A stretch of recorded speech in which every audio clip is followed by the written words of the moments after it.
In Jammu and Kashmir, the Pampore encounter has ended on the third day today. 2 terrorists have been eliminated and there are no terrorists holed up inside the government complex anymore. After the encounter ended, General Officer Commanding Victor Force shared details of the action by the army. He said that the building has 60 rooms and 60 bathrooms. That is why it took time to sanitize it. Security forces have foiled an infiltration bid by militants from across the line of control in Tangdar sector of Kupwara district in Jammu and Kashmir. Search operation is in progress and further details are awaited. A BJP worker has been allegedly hacked to death in Kannur, Kerala. He was attacked by a group of people and died while being taken to the hospital. The BJP has strongly condemned the incident and has called for a CBI probe into the gruesome murder. Defence Minister Manohar Parrikar today said that the credit for the surgical strikes across the line of control on terrorist launch pads must go to the Indian Army and the people of India. He also praised Prime Minister Narendra Modi for green signalling the strikes. He said that he considers terrorism as a proxy war carried out by non-state actors. He also likened terrorism to a covert operation. BJP has wished for a speedy recovery of Tamil Nadu Chief Minister Jayalalitha. The BJP President Amit Shah and Union Finance Minister Arun Jaitley visited Apollo Hospital in Chennai and wished her recovery. Tamil Nadu Governor Vidyasagar Rao allocated the portfolios held by Chief Minister Jayalalitha to the Finance Minister O. Pannirselvam, but said that the AIDMK Supremo will continue to be the Chief Minister. AIADMK leader C.R. Saraswati has said that the allocation of portfolios to Pannirselvam has been done so that Jayalalitha could get more rest. A prominent Pakistani journalist, Cyril Almeida of the Dawn newspaper, has been barred from leaving the country. The move comes after he reported a rift between the civilian and the military leaderships over the powerful ISI shielding terror groups like the Haqqani Network and the LET that led to Pakistan's international isolation.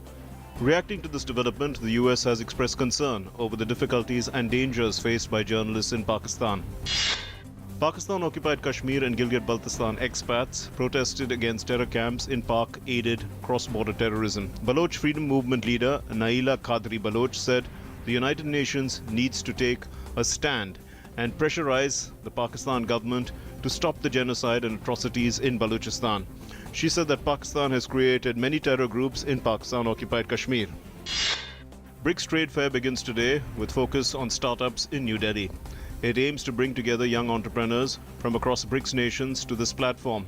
The theme of the first ever 3-day BRICS Trade Fair is Building BRICS Innovation for Collaboration.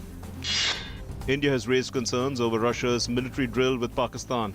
Indian ambassador to Russia said that Pakistan shelters and promotes terrorists in its territory, hence military cooperation with it is a wrong approach.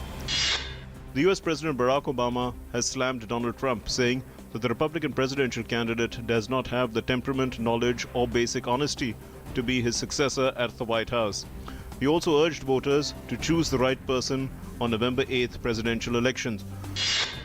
Off-spinner Ravichandran Ashwin has surged to the top of the ICC player rankings for test bowlers with a career-best haul of 13 for 140 in the final test that helped defeat New Zealand by a massive 321 runs.